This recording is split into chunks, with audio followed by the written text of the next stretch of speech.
And very good afternoon, everyone. I'm Sayukta from All About Skin Well-Being, and I'm sure all of you must be doing really good. We all know taking good care of our skin is important for more than just our appearance. As the largest organ, our skin becomes the most essential to our overall health. A fungal infection is a very common on our skin or on nails. Fungal infections are diseases caused by a fungus. Mild fungal infection, skin infection can look like a rash, and they can be really itching and annoying. And the most important part is not to ignore, not to do self medication and go to the right person, which is a qualified dermat. And today we have with us our skin expert, Dr. Charan J C, who's joining us live from Chennai to enlighten us on the topic of fungal management. Dr. Charan is a plastic surgeon in Jafarkhanpet, Chennai, and have an experience of 16 plus years in this field.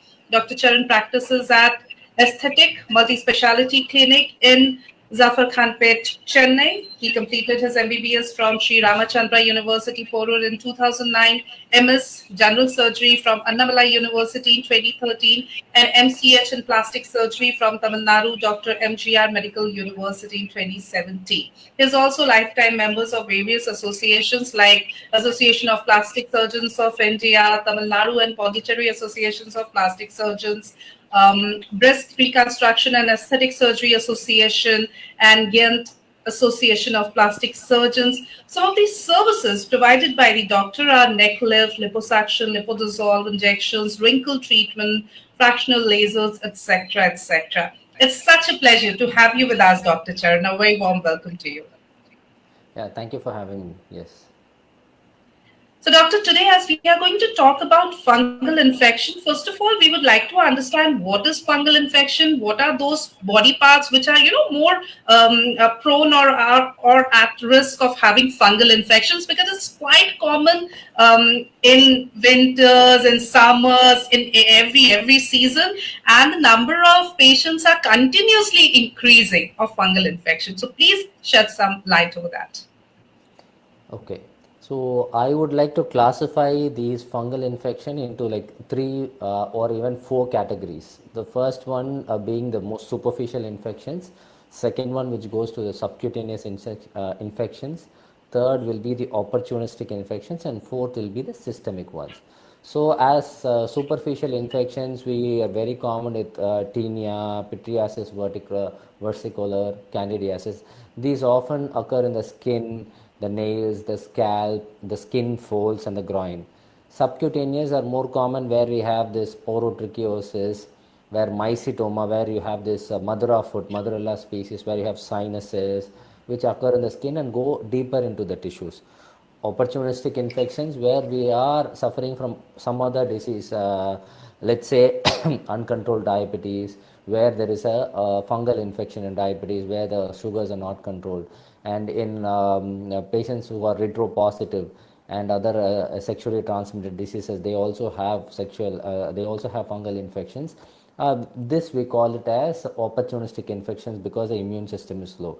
And the other one is the most dangerous of all, where we have the systemic infections, where it can occur various organs, including the skin. Right. And today, doctor, will talk mostly about the superficial fungal Yes. infection, which happens on the Yeah. skin, nails, scalp, etc. Okay. Okay. Yes. Now, doctor, a very common thing that we know about fungal infection is that whenever it's sweaty, whenever there is, more of moisture, less of ventilation in the various body parts, folds, etc., we get fungal infection. And another very important part to understand is that it's very contagious. It can spread at a very rapid pace. So, what are the precautions that we can take to avoid having fungal infections, first of all? See, right. So because you had highlighted two important things there, it is a mode of spread is rapid, and it can easily spread from one person to the other. And usually it occurs in like moist conditions. It can occur in summer or winter, but when the environment is moist, that's when the fungus thrives. And if you keep the environment dry, so let's say you are going to like wear dresses which are moist, then your chances of fungal infection is higher. Then so what you need to do is you keep the wherever you put your clothes, wherever you can, how you keep your clothes, and then when you wear clothes or when you use towels, they are not moist and they are sun dried. Okay, the second most important thing is it can happen. Fungal infection can spread through direct contact, like when you're touching an infected site and touching some other body part, it can spread there. Second one is it can even, the fungal spores can stay alive in inorganic environments like, shoes, socks, towels, and infected tabs. So wherever you're going for a common this thing, let's say for a gym, for a steam, when you use common towels, when you go to a swimming pool, that's when these infection spread is really common. And so what you need to do is you shouldn't share clothes or towels, and you shouldn't wear moist clothes, socks more commonly, underwear. So these are where the fungal infections can spread very, very rapidly. Okay, so we need to take these precautions and then Yes. avoid having fungal infection. And in case there is a fungal infection, we need to go and consult a doctor. Now, the problem Yes. here is, doctor, we are so obsessed in our society with, age-old home remedies, or we have these DIYs, especially because we have so many influencers on various social media platforms. Not all of them are qualified doctors, but their favorite topic is skin and infections and fungal infections, Yes. etc.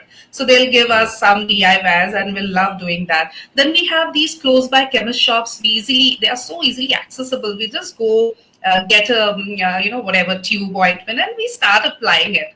But after months of application or trying these DIYs, we realizes that it's not working for us. It's continuously spreading, etc. So my question to you is, I'm sure you also get patients who have gone through all this and then landed in front of you. So my question Almost to all you my is, patients are like that. okay.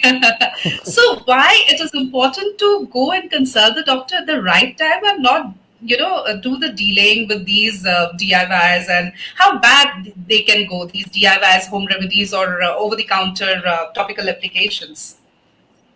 So let me tell you a story of a patient who had come to me in the first, like she had had fungal infection for let's say 6 to 8 months, and she had come to me as thinking she had gone to various other places. Let's say she has tried all DIY treatments, she has tried, like all the age-old remedies, and then she's gone to a chemist shop and pharmacies, got like used multiple ointments. When she actually came to me, she was extremely depressed because the fungal infection wouldn't go away. And whatever she did, whenever she applied the ointment, it became better, but it didn't go away at all. And she was completely depressed. And she just told me in the first consultation, if I don't get treated of this in the next, like, this is the last chance. So if you don't treat me and if it doesn't work, then, I have no other option. I'm going to commit suicide. So it was that bad. Oh my So God. what happened was, so we started her on treatment, but on the first visit, I had told her, you know what, more than my treatment, I will advise you on certain things which you have to follow religiously. So what happened was, I had told her to change her soap, to use hand washes, to stop using soap, and I asked her to stop use body washes and not share towels, and also asked her to use different towels every day and not reuse the same clothes underwear. What happened initially was the infection, subsided after the oral antifungals and the topical plus all these other measures. And then finally, but then it just came back a little bit in the arms, in the chest. It just kept on recurring. So what I suggested was, like, use an entirely different wardrobe for the next like 2 weeks. Let it completely heal. So what she did was she just completely discarded, let's say, half a wardrobe and then bought like 10 new dresses. And then voila, that's it. It's gone. So and then everything, nothing. It did not come back. There was no recurrence, nothing at all. And then 3 months later, she comes to me with her wedding invitation and she says, "Doctor, I'm really, really happy." So this story Well, just basically shows that, we can all treat fungal infections. Like a chemist shop can give you an antifungal ointment, an influencer can tell you a home remedy, but and we also can give oral antifungals, but there are other preventive measures which aren't really highlighted enough. So if you don't follow those measures, no matter what, how much antifungals you use, how much creams you use, or whatever home remedies you use, it's not going to go away. So if you come to a certified skin specialist in the beginning, we would advise you on the other additional preventive measures rather than following everything, letting the infection spread through the entire body. Instead of having one tiny lesion, you have 10 lesions in different parts of the body, and which is really not great. And then you get depressed, and then the treatment becomes you need to take systemic antifungals when you are like in the initial stages. Just a topical antifungal would have been enough. Right. So we need a holistic approach along with the ointments and Yes. oral medication as prescribed by the doctor. We also need to do these steps, the measures we need to take to keep ourselves um, free from fungal infection. Now, doctor, another very common tendency that we have in our society is, for example, I'm your patient. I've went to you with fungal infection. You gave me a prescription and asked me to follow it for, say, 3 months, a hypothetical scenario. I'll follow it for say a month or so, and because I'm seeing relief now, I'm seeing the lesions coming down. I'll feel that okay, now it's all over. It's subsiding. So no further use of continuing the medication or the application, or I won't even inform the doctor. Won't even keep the doctor in loop. But then again, in case after maybe 2 or 3 months, I'll see the lesions growing because I have the prescription. So I'll go get the medicine, start medication once again. This is again a very common tendency. What's your say on that? How harmful it can be, or is it a okay to do practice? What people don't really understand is yes, that it's like fungal infections has become like fever. So you just go to a chemist shop, it's like headache or fever, where he just recommends a paracetamol or just some other combination for your headache, sneezing, because people go first to all of these places. When I ask them, like, have you tried this? Doctor, I have tried this medication for 3 months.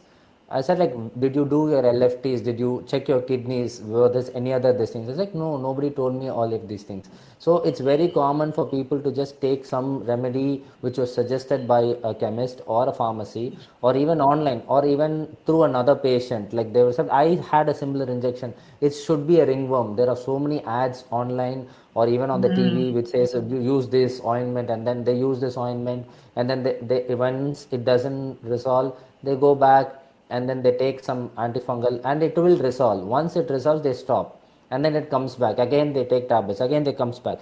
There are two problems here. The first one, like you mentioned, is the systemic toxicity of an antifungal, and the second thing is they develop resistance to a particular antifungal, so we have to step it up.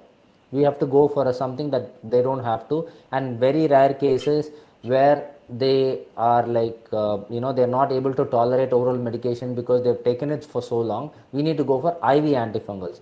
IV antifungals, though they are pretty good, they have much more systemic toxicity, so we don't usually recommend that for a simple fungal infection. Only for life threatening cases we resort to an IV antifungal. So the problem here is you come with a resistant treatment where we need to put you on treatment for a long time, and you don't even know what are the symptoms for the infection which is resolved. So all of that, if you go to a certified specialist, they'll be able to highlight, okay, you need to stop taking treatment after this. This is your warning sign. This is where the fungal infection stops. So all of this needs to be like educated first. Right. And that is one of the major reasons why we are having this session, so that we can aware people, we can spread right information, and the most important part, let them understand why it's important to go and consult a qualified dermat, a proper, a skin specialist who can advise them the right way. So don't fall for the over-the-counter medication, the various endorsements that influencers are doing, etc., etc. Go to a doctor as soon as possible. Doctor, another very common kind of fungal infection or place where fungal infection exists is the groin area, private parts, and people are so hesitant to talk about it. Many a times they'll spend years suffering in silence, and they won't go and talk to a doctor. So again, what's your take on that? How do you address fungal infection of groins, private areas, and how people or patients should deal with it? So the most commonest thing about fungal infection.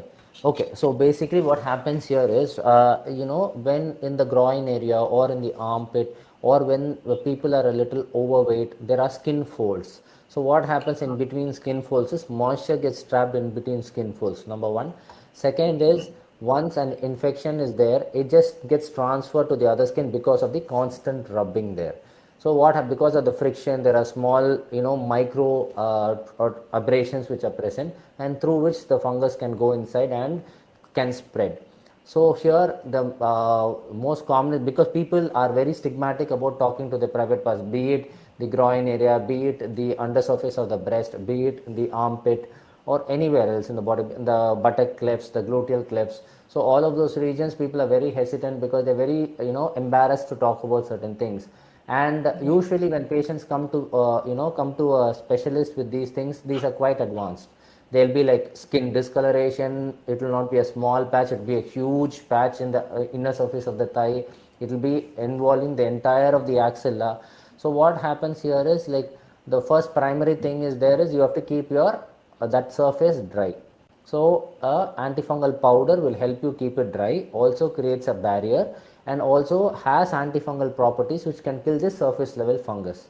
Second thing is, most people sometimes they use the same underwear for 2 3 days. They use the same towels for 2 3 days. So that thing should be avoided. They share towels. So there are two problems with sharing a towel. One, you can spread infection to the other family member or somebody else who's using the towel. Second thing is, you are already on an antifungal treatment, and a part of the fungal spores are getting eradicated. And if you're going to use the same infected towel back on the same area, you're going to reintroduce the same fungal spores into the treatment, which means you have to be on treatment for a longer duration, and it does not get resolved easily. So what usually these symptoms are is, people will say, I'm taking tablets, I'm putting ointments, it goes away, but it comes back. When people come and say these particular set of symptoms, then we should understand that, okay, they are following the medical regime properly, but they are not following the hygienic part.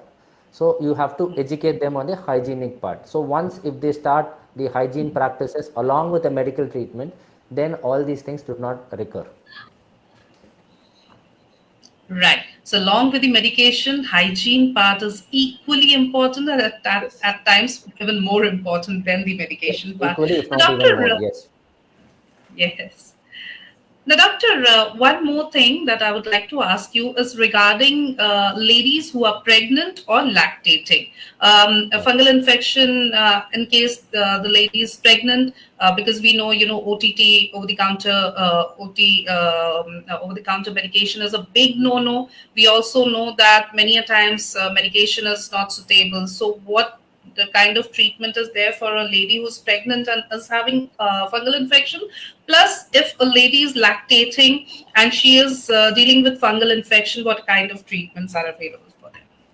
See, usually what happens is, all the antifungal treatments are not in the first 3 months. Do not allow for systemic antifungals because they have chances for creating a fetal toxicity or a fetal uh, developmental anomaly.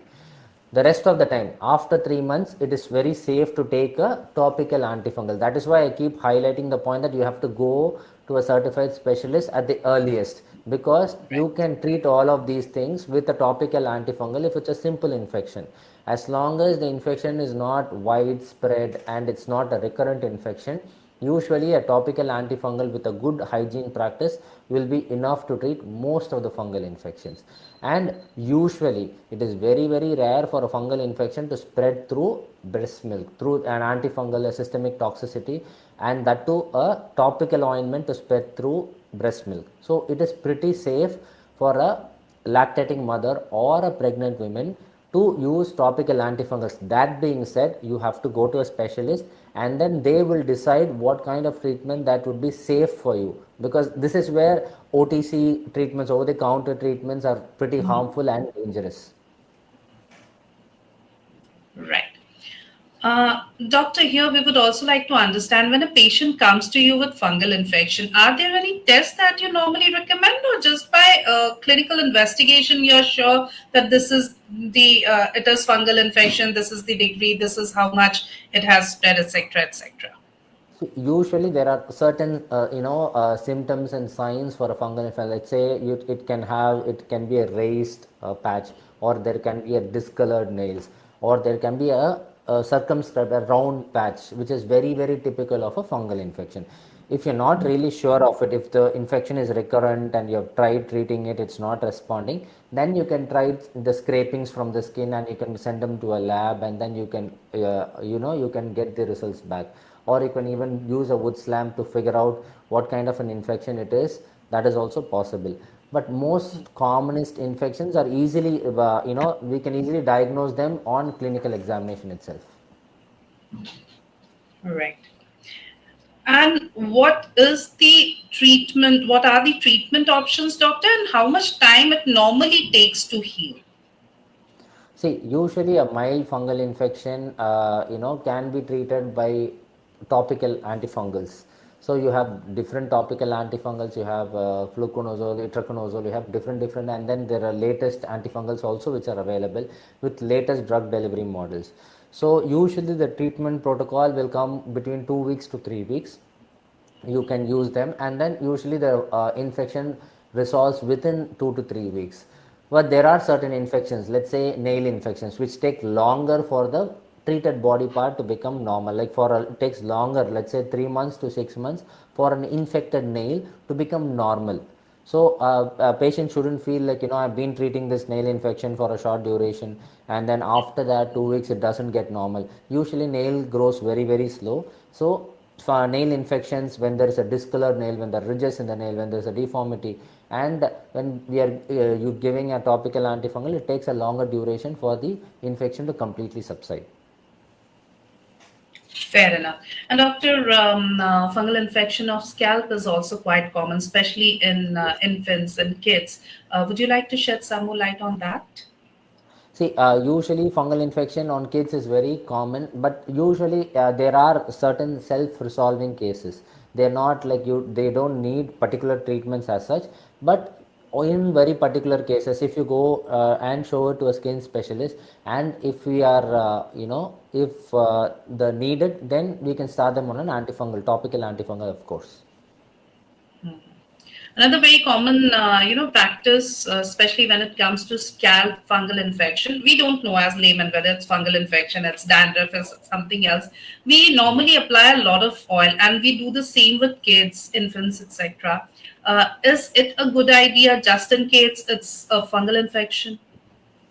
See, usually what happens is in the scalp you have this Malassezia species which can cause dandruff. So what happens to these if you apply overnight oiling, because the age old saying is that if you have some infection it's because it's dry.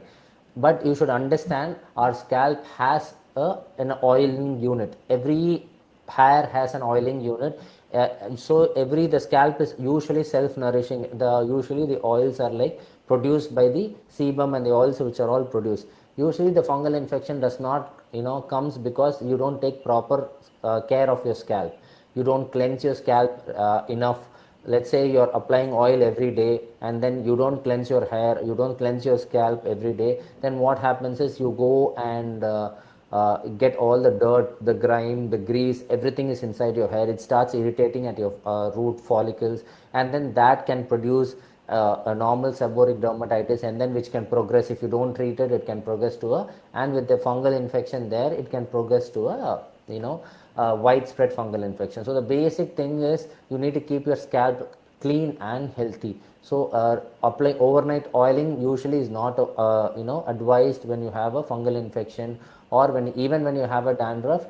We would advise oiling, yes, but after 2 hours you need to cleanse it. You need to oil your scalp on those days, particularly where you're going to cleanse your scalp. You have to use a gentle cleanser. You can use an anti-dandruff shampoo which has an antifungal in it.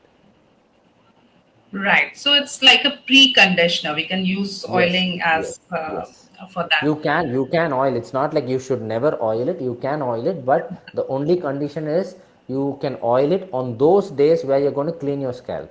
If you're planning to clean if you're doing a hair wash tomorrow, I would not advise you to oil your hair today. Perfect. Okay. Now, doctor, because we are talking about, how the number of patients are continuously increasing of fungal infection. One more question is that, for example, I'm prone to or I'm at risk of having fungal infection, or I keep on getting fungal infections every now and then. Maybe my immunity is compromised for whatever reasons. Now, when I, especially in those, times during winter, summer, monsoons, when the humidity is more, when the risk is more of having fungal infection. In my family, when I'm inside my house, I know how to take care of it. But when I'm going out in public, traveling in metros, buses, trains, going to gym, etc., what kind of precautionary measures I can, adopt to prevent having fungal infections? Okay. So, for example, it starts with your clothing. So, I would prefer if you are somebody who's very prone for fungal infection, a very tight nylon or stretchable clothing, like which can stretch a long time, elastic type of clothing. Wearing it for a long time can trap your moisture inside, and that can also lead to a breakout, like a fungal breakout basically. So advise to wear loose breathable fabrics which help. And if you're somebody, if you're a female with a lot of history of urinary tract infections, again we would advise to you to wear a cotton or a breathable fabric underwear, because all these nylon or all these stretchable fabric underwears, they trap moisture there, and then that traps the bacteria there. And if the fungus, we have a lot of commensals in the body, we have a lot of normal fungus in the body which has certain functions. So that when there is a small abrasion in the skin, or when you fall a little, when your immunity is a little less, that can lead to a fungal infection as well. So first thing is wearing your fabrics. It can start with your underwear, it can be your socks. And second thing is, don't reuse your underwear and don't reuse your socks when you're using, and don't use somebody else's underwear or socks. So these are common places where you get all these athletes foot, and in the groin you can have the fungal infections. So these two things I would advise you not to share. And third thing, most commonest, is don't use a common towel. You carry your own towel, and don't share your towels. If you're especially having a fungal infection or a breakout, don't share your towels. The better way is to, you can even take disposable tissues or towels, you can use it, and then you will not be able to reuse it. And if you're carrying your own towel, and if you're going outside, if you're, let's say you're going for a vacation, I would advise you to like wash your towels and dry it, and then use it the next day. Or you can have disposable towels which can help. And the next step would be, somebody, if you're someone who's sweating a lot, so I would advise you to put a antifungal powder which helps you maintain that dry environment where the fungus does not thrive. Especially if you're somebody who is suffering from a fungal infection, has multiple breakouts, so you have to put, let's say, in your groin folds, in the axilla, behind your neck, or even before you wear your socks. So you stop the moisture there, and then you create an environment where the fungus does not thrive. So, and these are certain and especially you have to be very careful about the taps, swimming pools, especially if you have small abrasions, and if you have a small cut in your finger, and if you're suffering from a viral disorder, and if you're feeling really under the weather, you have to be a little more careful, because these are the times when the fungus can spread rapidly. Okay. There are so many questions, that our viewers are asking. I'll take them one by one. Feroz is here, and his question is: can turmeric cure fungal infection? Another very age-old home remedy. Turmeric. See, turmeric is actually antiseptic. So any bacterial infection, yes, milder bacterial infection, but turmeric also has another property. It is also melanosensitive. It stimulates your skin for melanin production. So if you put turmeric on your face and then you go outside, you have the chances to get sunburn. So this is just a bonus thing. So don't Right. put turmeric on your face and go out in a hot sun, because you have the chances your skin becomes more sensitive to melanin pigment, and you have a chance for skin burn. But short answer, no, turmeric does not help you cure a fungal infection. Most commonest thing which people are saying is tea tree oil. Tea tree oil does have a little bit of mild antifungal effects, but not in severe cases, or not, you can apply it in the beginning, but I would still advise you to go to a doctor, and first diagnose what kind of a fungus it is, and then you can get treated accordingly. Okay. We have Adi with us, and his question is: can I use soap on fungal infection? Usually no, because when you use soap on a fungal infection, chances of the soap trapping the fungal spores is high.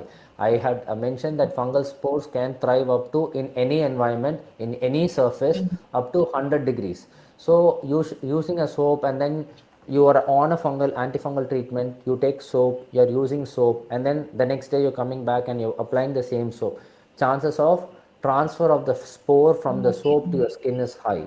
So I would advise you not to use soap, especially when you're on treatment. Use a body wash or a hand wash for better results.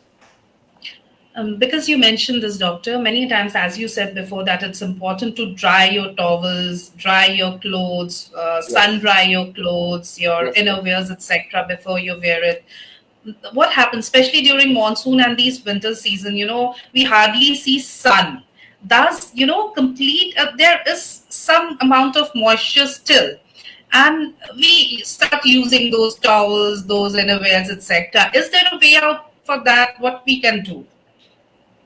See, if you're going to keep using, I would advise you to use a fresher towel. If you, especially when there is a rainy season, when you really cannot dry the same towel, or if you're somebody who's already prone for infection, or somebody else is suffering from that same infection, then as a precaution, you can, you use those antifungal powders, dusting powders on those skin folds wherever there will be moisture. See, normal people will not usually get triggered by these fungal infections if your immunity is high. But if you're going to reapply the same thing again and again and again, then the fungus has a chance to create a spore on your skin, and then it has a chance to spread. So if somebody is already suffering, then you be preemptive, you take all the precautions, and then try not to wear the same thing. Or if you're suffering from a fungal infection, and if you there are no other options, then you can, carry a dusting powder with you, so that your skin remains dry, even though your clothes might be a little moist, even though your clothes, you are reusing your clothes. But usually I don't recommend this. Right. And Dr. Charan, before we wind up the whole session, any take home message for our viewers? See, fungal infections are very, very dangerous. Okay, they might appear as small in the, uh, small raised lesions on your skin where you can apply a small cream to go away. But when this fungus goes inside, when this fungus becomes a systemic infection, when the say, infection goes beyond the skin is a barrier. So if the fungus goes beyond the skin, the spread is extremely rapid, and it's fatal also. There are so many cases where the fungus has eroded the entire part of the sinus. So there are cases where they've gone inside and created a systemic liver disease, and it usually is fatal, because even we use an antifungals and we use IV antifungals, sometimes we are not able to save the patient. So the point here is, when you get these symptoms at the when you start getting these symptoms at the beginning, I would advise you to go to a registered or a certified skin specialist, so that they can identify what kind of, lesion it is, and then treat it accordingly. And rather than you going on the over the counter and trusting, influencers. I mean, I'm saying that the influencers or Instagram, they don't mean you any harm, but then it might not be the treatment for you. So first go to a certified skin specialist, get yourself diagnosed, and after that, then for preventive measures, for that you can use all the other home remedies and everything. Right. Thank you so very much, Dr. Charan J C. It was wonderful talking to you. Thank you for making this session so informative. It was very enlightening. Thank you once again, Doctor. Thank you so much for having me, and then I wish everybody a very happy festival. Thank you. Thank you. Thank you, Dr. Wish you the very same. And viewers, thank you for your active participation in today's session. For more information and updates on skin and care, stay connected on our FB page, all about skin well-being. We're also available on YouTube, Twitter, and Instagram. Thank you, and have a great day ahead. Goodbye.